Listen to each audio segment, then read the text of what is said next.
Okay, let's tell the story of a baker's daughter, taught by the highest principalities in all of the dimensions.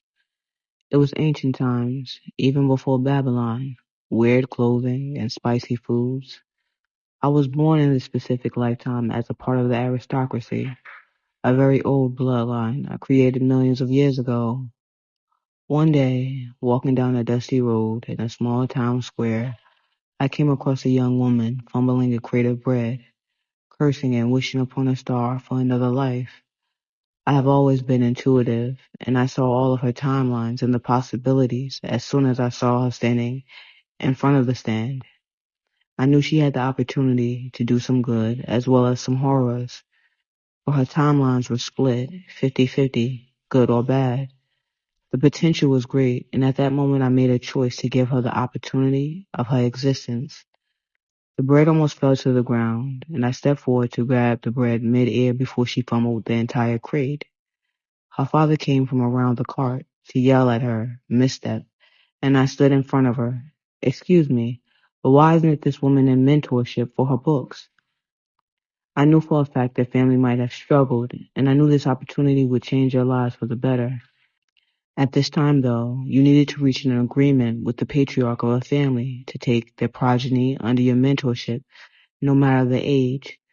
We spoke for hours about the lessons and the opportunity it could provide, i.e., the wealth and position in society. He expressed their shortcomings, but I knew this young woman was ambitious, and the gods of this realm would be jealous of my possibly new ascended master in the making.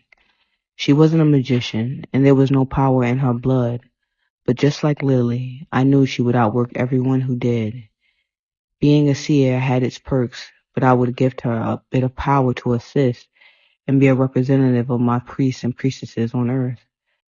I should let you know, this was a time when gods and goddesses walked the earth, creating secret societies to represent their divinity to some capacity.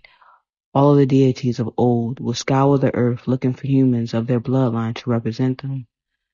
I had too many, and I would at random choose a person I believe embodied that of a hard worker, ambitious, charismatic, strong, intelligent, and neutral in the changes of the world. I was not a god, angel, demon, or any other life form, but of a higher realm. Even still, I enjoyed the competitive nature nonetheless, and I knew her potential was great, so I made a sound deal with the father to have his daughter enter my mentorship and present herself at the school the following day. I am telling you this story because this woman, in this lifetime, has been trying to emulate and act as if she were me, or of a higher power. Actually, she gave the impression to many that she has the power to take me out and has a position and spirit to do so. She doesn't, and hopefully you did not assist her. I am not empathetic or sympathetic to the karma, sickness, curses, and fate all of you have involved yourself with. 5 years ago, she was told to stop, and she involved every one of you, whether young or old. She put you in front of me, and without the proper work or divination, you chose to attack me without remorse, wearing my clothes, jewelry, and taking my books. She knew exactly who I was and all the fallen that assisted her. Some of you are young souls, and you believe she will assist you. She has already offered your lives to the altar in exchange for another reincarnation. You need to know that the same gift she was given at the time in her first existence, she taught to you and many in multiple lifetimes about harvesting energy. But it's a cost, and none of you can pay that price. It's not about money. In the higher realms, some angels or demons work with deals and covenant. Deities deal with fellowship and sacrifice as a show of commitment.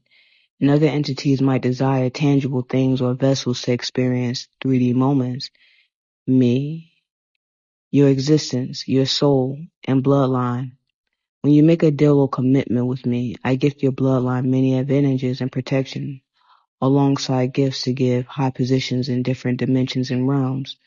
When you break the covenant, I collect your soul, bloodline, ancestors, spirit guides, advantages, and power. She knows this and had divination done to collect as many of you from old bloodlines that made deals with me to watch you all fall. Regardless of how wealthy she might feel or be, she will always be that poor girl at the bread stand whom I saved from a fate of servitude. She looks at you as individuals with silver spoons, and you never had to do what she had to get to where she is, and watching you all fall has made her happy. As everyone around her lost their gifts, she came to the altar to make another deal on all of your lives, but you all, by just participating in such behavior, broke covenant and are going to lose everything anyway. A deal is a deal, and I honored my part, and your ancestors are not happy with you, let alone the spirit world. Don't feel slighted, though. She has had a hand in manipulating gods and angels, all types of entities, to fall for her callous and manipulative behavior, to their demise from grace. Back to the story, though. 5 to 6 years had passed, and the woman I met on the dusty road had transformed into an empress with knowledge and a high position in society. After having a fun night together, she lay in my arms, staring at my face with a question behind her eyes, and I said, "What?" "Well, we have been together intimately, together for years, and I'm wondering if you and I will ever take another step forward, possibly marriage." The vessel I had was 38. She was no more than 30, but I was immortal. I didn't care if she had slept with half the staff to get extra assistance or was trying to get a mentor at the school to take my position. I mean, experiences as an immortal can be fickle, and my soul was old as an existence. Stuff happens. At the time, I wasn't committed, but never would I be to her. 2 years of knowing this woman in this capacity after her relentless attempts to enter my bedroom was a drop in the ocean of time for me. The teacher she was trying to talk into taking my position as head magician was a deity I was actually cool with, and it was all friendly banter and competition in accomplishing things while on Earth. Every time she spoke down on my name, he told me, and vice versa. The same action she would attempt to turn friends and students into enemies after sleeping with them was her common move, repeatedly done. Everyone would ultimately find out, and although no one outwardly spoke of her manipulative actions to eliminate mentees among men or women, I was done with the games and wanted to move on to something else. I felt no need to try and possess or tell her what to do with her body. It was hers. She got a sound education and could possibly go anywhere and apply her skill set to build wealth, but I could not initiate her into my society. By then she had sacrificed a few students and outright killed others. Guys and goddesses were placing bets on all these deeds when it was amongst her classmates. But when she elevated her antics to trying to manipulate those ones on staff, it was not funny.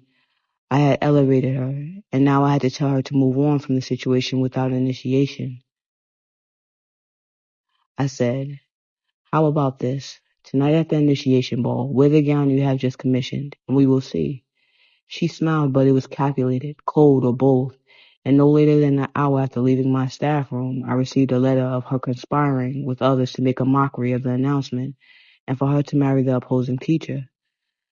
The ball began that night, and the stars were bright in the dark sky. The wind blew through my hair, and the chill worked its way into the hallways. Entire flocks of students were dancing in their finery, with society masks passed down from their families who attended, and guards watched from afar to watch the drama unfold, snickering and laughing. You have to understand, for years, she attended a tough school, but was taught the best from the best. Professors were actually gods dressed up, looking for their earthly heir. I thought I found mine, but what I actually encountered was one of the most venomous women this earth has ever seen. Sounds like a novel, but it isn't. She received proper tutoring from me and excelled. I never once used or abused any social interaction with her. She totally changed her look and had grown into a high society woman, and her behavior within those final 2 years were unbecoming.